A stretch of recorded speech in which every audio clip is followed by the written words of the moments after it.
Peut-on déterminer l'agressivité des cancers au travers de leur structure sucrée?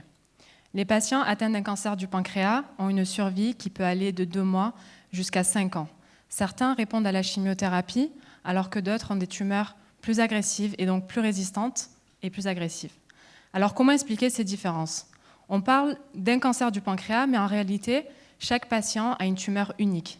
Unique par la diversité des cellules qui la composent, mais aussi unique par son profil d'expression de gènes et donc unique par ses caractéristiques. Alors face à toutes ces différences, nous comprenons qu'on ne peut pas traiter 2 patients atteints d'un cancer du pancréas de la même manière, mais qu'il faut personnaliser leur traitement en leur proposant une thérapie ciblée et adaptée à leur tumeur.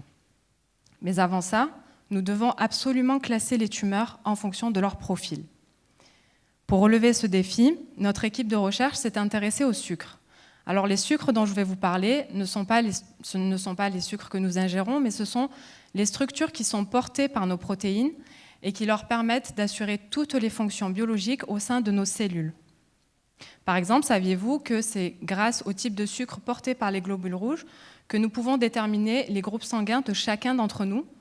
Eh bien, comme les globules rouges, les tumeurs aussi expriment des structures sucrées. Et ces structures leur permettent non seulement de se développer, de proliférer, mais pire encore, de former des métastases. Pour élaborer ces structures, nous possédons plus de 200 enzymes qui travaillent de concert. Chacune de ces enzymes va venir ajouter une molécule de sucre en formant une liaison spécifique pour former des structures très complexes. Et bien, dans les cancers, ces enzymes sont totalement dérégulées. Les tumeurs expriment des structures anormales qui les rendent plus agressives.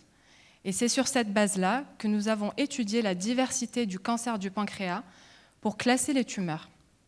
Grâce à la collaboration entre les médecins et nos équipes de recherche, nous avons pu analyser 74 tumeurs. Les tumeurs de patients ont été d'abord prélevées par chirurgie ou par biopsie. Elles ont ensuite été greffées dans des modèles de souris pour augmenter la quantité de matériel à analyser. Puis nous avons analysé plus de 150 enzymes impliquées dans la formation des structures sucrées. Nous avons identifié une signature de 19 enzymes qui sont associées au pronostic des patients.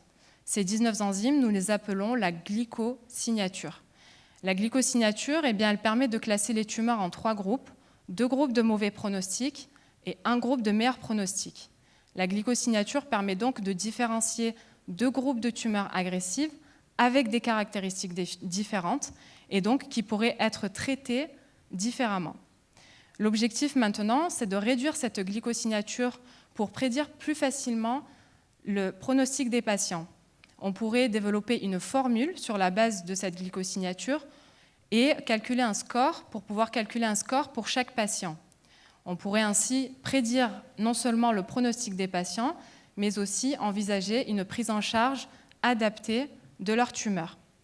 Alors oui, on peut déterminer l'agressivité des cancers au travers de leur structure sucrée pour envisager et pour aller vers une prise en charge plus adaptée des patients. Merci.